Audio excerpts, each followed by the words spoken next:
Hola a todos, bueno, mi nombre es Valeria Pedrón, soy la profesora titular de una de las cátedras de neurociencias de la Universidad de El Salvador y hoy vamos a ver la clase número 2 que corresponde al curso de nivelación de neurociencias. Bien, entonces en esta clase lo que vamos a ver es cuál es la necesidad de utilizar el método científico, aunque ya lo vimos un poquitito en la clase anterior.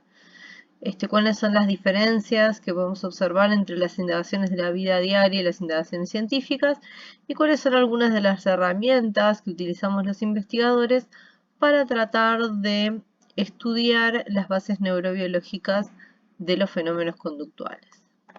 Bien. Por un lado, la ciencia se va a basar en lo que es el razonamiento inferencial. También va a estar regida por la idea de que no existen dogmatismos, que no existen ideas que sean, que no puedan ser cuestionadas en ningún momento, sino que todo el tiempo lo que establece la ciencia puede ser cuestionado. También es falsable, o sea, todo el conocimiento científico puede ser puesto a prueba. Por otro lado, también se guía por lo que sería por lo que propone la navaja de Occam, que es básicamente lo que nos dice este postulado, tiene que ver con que aquellas explicaciones que son más simples que otras son las que suelen ser las más acertadas. Y por otro lado, también tiene por otro lado que esta inferencia científica se va a diferenciar de manera tajante de lo que son los razonamientos de la vida cotidiana, que muchas veces nosotros llamamos el sentido común. Entonces, ¿cuáles son las diferencias que existen entre lo que es la ciencia y el razonamiento de la vida diaria?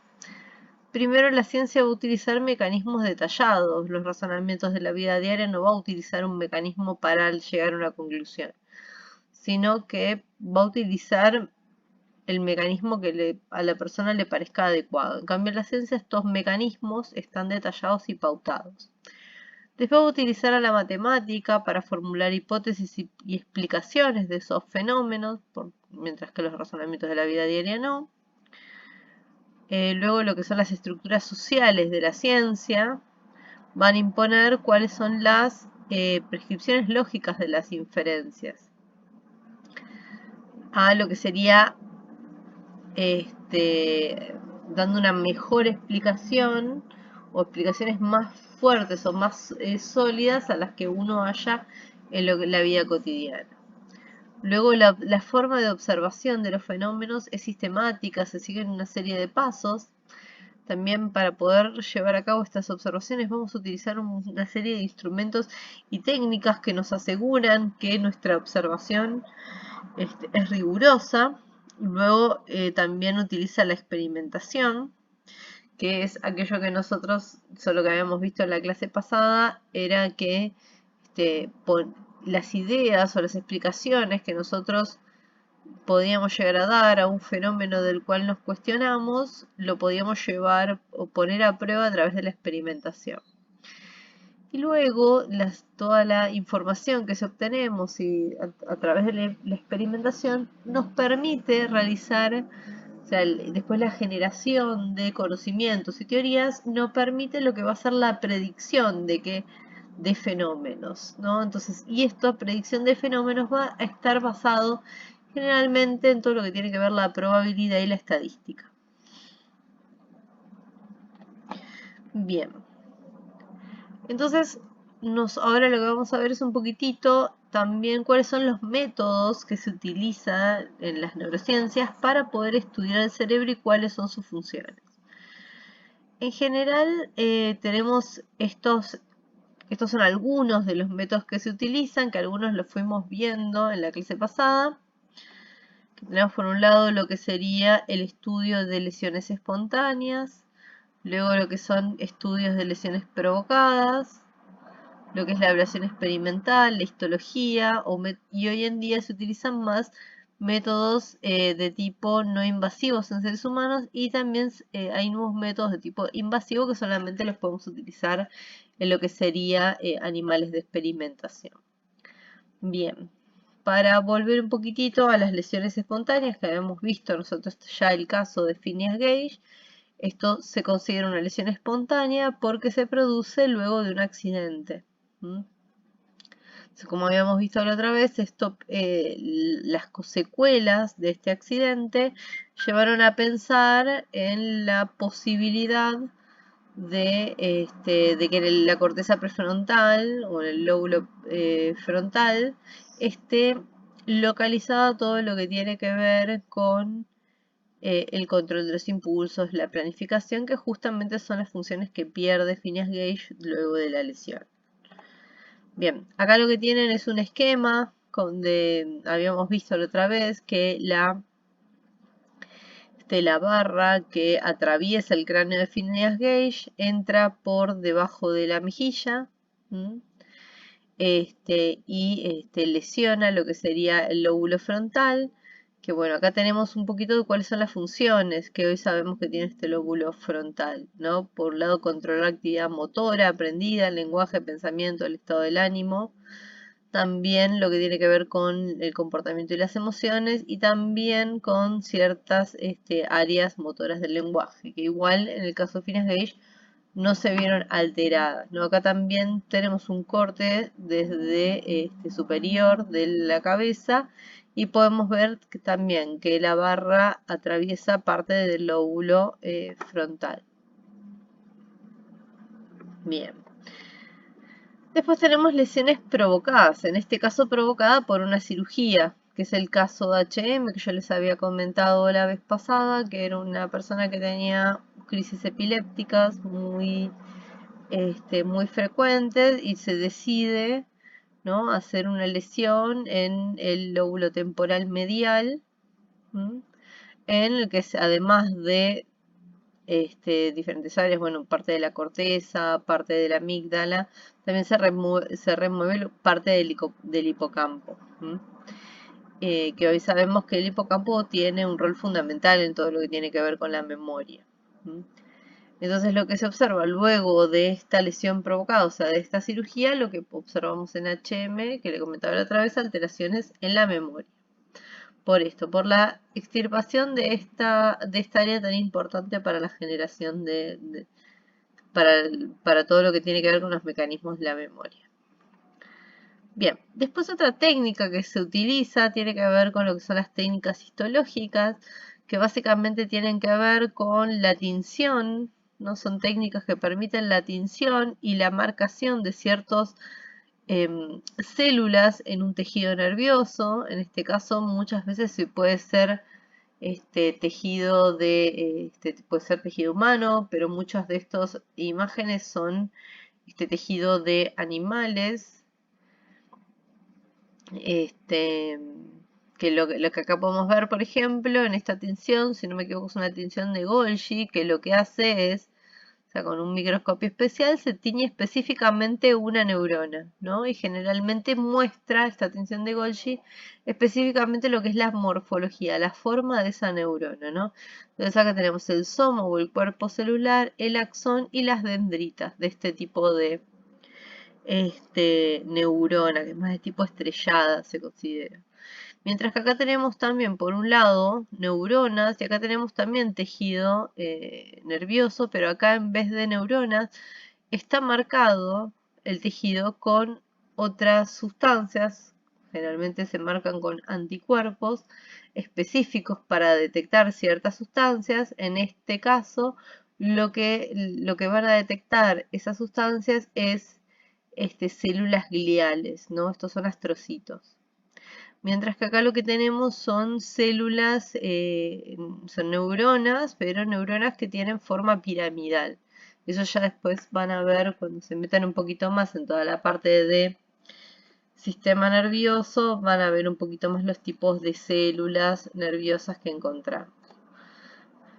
Bien, en este corte histológico también tenemos una serie, ¿no? O sea, a veces lo que sucede, lo que les mostraba antes, es o puede ser que yo esté teniendo una sola neurona o una sola célula, porque no solamente podemos tener neuronas, o puedo estar marcando varias células porque quiero ver, no sé, por ejemplo, si hay ciertos neurotransmisores o si se expresa algún gen o alguna proteína en esta célula. Yo puedo marcar e identificar aquellas células en donde esas proteínas o genes se expresan. Y en este caso evalúo si hay una sustancia que me indica la presencia de astrocitos. Bien.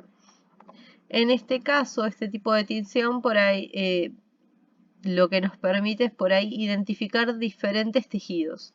Si nosotros viéramos un tejido cerebral sin tinción, veríamos algo transparente, ¿no?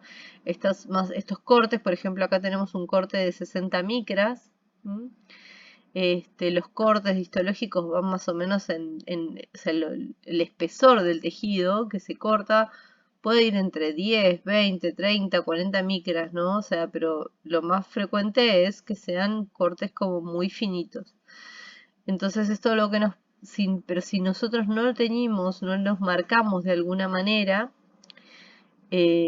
no se ve nada. O sea, se pueden llegar a ver algunas cosas con el microscopio, pero para poder definir bien el tejido, cómo está conformado el tejido, se utilizan este tipo de tinciones histológicas. Bien, en este caso posiblemente se trate de una tinción de adenosina eosina. Lo que hace este tipo de tinción es marcar, por un lado, de un color el núcleo de la célula y por el otro lado lo que es el cuerpo de la célula. Entonces eso nos permite identificar diferentes formaciones celulares. Entonces acá lo que nosotros tenemos es identificados neuronas, ¿no? Acá tenemos neuronas de Purkinje, que son unas neuronas en particular, después células gliales, las dendritas y el soma de esas neuronas, y después neuronas en forma de grano. Entonces nosotros vemos un tejido nervioso donde tenemos diferentes tipos de neuronas con diferentes morfologías, diferentes formas. Bien, más o menos para que tengan una idea de cómo es el procedimiento en el que se toma cualquier tejido en general y se hace una tinción histológica, se extrae el tejido, ¿no? Ese tejido se trata de alguna manera particular en función de la técnica que se vaya a utilizar. Luego se utilizan aparatos como este, que es un micrótomo, o un crióstato, que son los que nos permiten hacer esos cortes tan finitos. Luego los cortes generalmente están en alguna solución que tiene ciertas características que hacen que el tejido se mantenga en condiciones fisiológicas para luego, o sea, mantenerse en las mejores condiciones posibles, y luego es subido a un portaobjetos. Una vez que lo subimos a un portaobjetos, estos portaobjetos también tienen algunas características, no es que yo agarro cualquier portaobjetos y le subo directamente el corte. Los portaobjetos, por lo general, si yo le subo un corte de un tejido, el tejido lo mojo, que es lo que les voy a comentar un poquito de lo que pasa acá. El tejido se va a caer porque es un vidrio. Entonces estos vidrios de los portaobjetos por lo general tienen un proceso, dependiendo también de la técnica que yo voy a utilizar. Existen diferentes técnicas de gelatinización, se llama, ¿no? Y que básicamente consiste en que antes de poner el tejido sobre el portaobjetos se lo somete a una serie de pasos, en donde uno de los pasos tiene que ver con pasar, por ejemplo, por ácido el portaobjetos para hacerlo más poroso, luego pasarlo por diferentes soluciones como acetona, como para ir secándolo y hacerlo más poroso, y luego, una vez que eso ya se volvió poroso y más permeable, se los gelatiniza con una gelatina especial para esta técnica. Y una vez que tenemos listos los portaobjetos, que generalmente es un procedimiento que lleva 2 días para generar esa gelatinización de de los portaobjetos, ahí ya recién podemos subir los cortes al portaobjeto. Bien, entonces ahí vamos a poder pasar, ¿no? O sea, ven como, no sé si ustedes pueden ver, cómo sumerge el portaobjeto en diferentes soluciones, ¿no? En estas cubas de vidrio, acá ven, tienen acá aparece, es una tinción con eosina. Entonces lo que va a suceder acá es que el tejido va a pasar por diferentes soluciones, muchas de ellas van a ser alcoholes, en diferentes concentraciones que van a tener como objetivo deshidratar el tejido. ¿Para qué se deshidrata el tejido? Para que no se produzcan hongos y no se pudra el tejido. Y luego van a pasar por la hematoxilina y la eosina, que esa va a ser las sustancias que van a producir la tinción. Y luego nuevamente se va a deshidratar el tejido y finalmente lo que va a suceder una vez que esto esté todo seco, se va a proceder a colocar un cubreobjetos, o sea, es un vidrio como mucho más finito que un portaobjetos, que se coloca sobre el tejido y entre el portaobjeto y el cubreobjeto se coloca una sustancia que se denomina medio de montaje, que es un medio de montaje que tiene que es como una especie de plasticola, por decirlo de alguna manera, pero que es una especie de plástico que tiene como ciertas características de favorecer lo que sería la visualizar ese tejido en el microscopio. Bien, y eso es un poquito lo que consiste la histología. Después tenemos unas técnicas invasivas, como por ejemplo lo que sería el microdiálisis y luego, bueno, la cromatografía líquida de alta precisión, que básicamente la microdiálisis lo que hace es la inserción, o sea, lo que sucede es que nosotros insertamos una cánula en el animal y esto lo que se produce en esta cánula es un registro de por ejemplo, de los neurotransmisores o de otras sustancias que a nosotros nos interesa registrar. ¿Cómo hace ese registro? O sea, nosotros podemos ver en el momento que el ratón hace una tarea o en el momento que el ratón le administramos una droga, podemos llegar a medir, por ejemplo, la liberación de ciertos neurotransmisores al espacio sináptico. ¿Qué es lo que va a hacer esta cánula? Esta cánula va a tomar el fluido que se encuentre, ¿no? A su alrededor, y ese fluido va a pasar por este sistema de cromatografía líquida de alta precisión y lo que va a permitir es detectar cuáles son los neurotransmisores que fueron liberados mientras el animal estaba pasando por esa situación experimental. Bien, después tenemos técnicas no invasivas, como por ejemplo la resonancia magnética funcional. Esta técnica, ¿no? O sea, lo que estudia básicamente es el consumo de oxígeno en diferentes áreas particulares del cerebro. En este caso no necesitamos nada extraño ni líquidos de contraste, como vamos a ver que sí necesitamos en la tomografía por emisión de positrones. Entonces lo que se ve es el consumo de oxígeno en ciertas áreas y aquellas que donde haya más consumo se considera que tienen mayor actividad.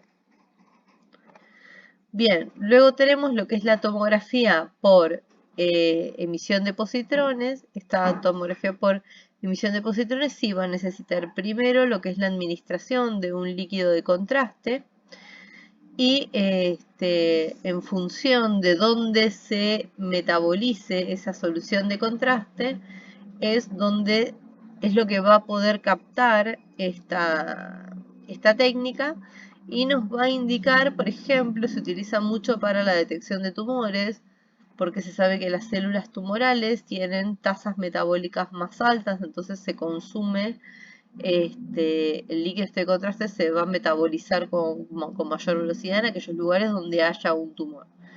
Entonces, de esta manera se puede indicar, se puede observar en qué lugares se encuentra el tumor o en qué lugares hay mayor actividad metabólica.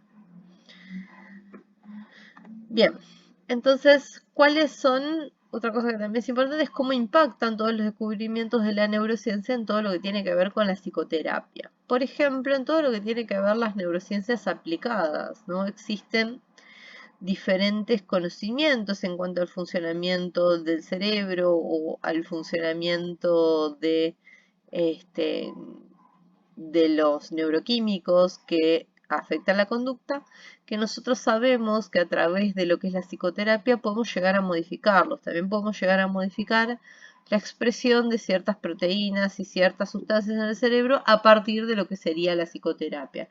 Y también conocer cuáles son las bases neurales de esas patologías. Entonces esto nos permite varias cosas. Por un lado, con la comprensión del funcionamiento de los procesos mentales y de la conducta. Y también tenemos el aporte al método científico. Igual, por ejemplo, algo que sucede mucho en el caso del tratamiento, hoy en día se utiliza mucho todo el conocimiento de las neurociencias en lo que es el tratamiento de los trastornos de la conducta alimentaria, por ejemplo. Una técnica basada en neurociencias, una técnica que se considera neuropsicológica, es lo que se conoce como remediación cognitiva. La remediación cognitiva es una serie de técnicas que ayudan a que la persona cambie su forma de pensar, ¿no? Generalmente lo que sucede en patologías como la anorexia nerviosa, la capacidad de la persona de tener cierta flexibilidad y apertura al tratamiento o a cosas diferentes está bastante rígida, ¿no? O sea, hay poca flexibilidad cognitiva, hay poca capacidad de pensar las cosas de otra manera, o sea, el pensamiento es bastante rígido. Entonces, esta técnica de remediación cognitiva permite, antes de comenzar con el tratamiento de la anorexia, que puede tener un montón de resistencias por este tipo de forma de pensamiento, o sea, apunta primero a generar esta flexibilidad cognitiva. Y una vez que se genera esta flexibilidad, que hay más permeabilidad a cambios en la forma de pensar, ahí recién se comienza con la terapia específica para tratar la anorexia. Bien, también lo que sucede es que conocimiento sobre cuáles son las bases biológicas de los síntomas, por ejemplo, asociados a la anorexia o a la dificultad de comer que hay en la anorexia, muchas veces cuando se hace psicoeducación a los padres y se les explica cuáles son los procesos, qué es lo que está sucediendo en el cerebro del paciente, cuando trata de comer, eso también genera conocer que hay algo que en el cerebro no está funcionando bien, genera una especie de alivio y aumenta la empatía de los cuidadores hacia el paciente, ¿no? O sea, no solamente es algo que sabemos por ahí nosotros los profesionales como psicólogos, sino también es un conocimiento que también puede servir a aquel que está como cuidador de un paciente. Bien. Bueno, y eso es todo por lo que sería la segunda clase del curso de nivelación de neurociencias, así que bueno, les deseo un buen comienzo de cuatrimestre.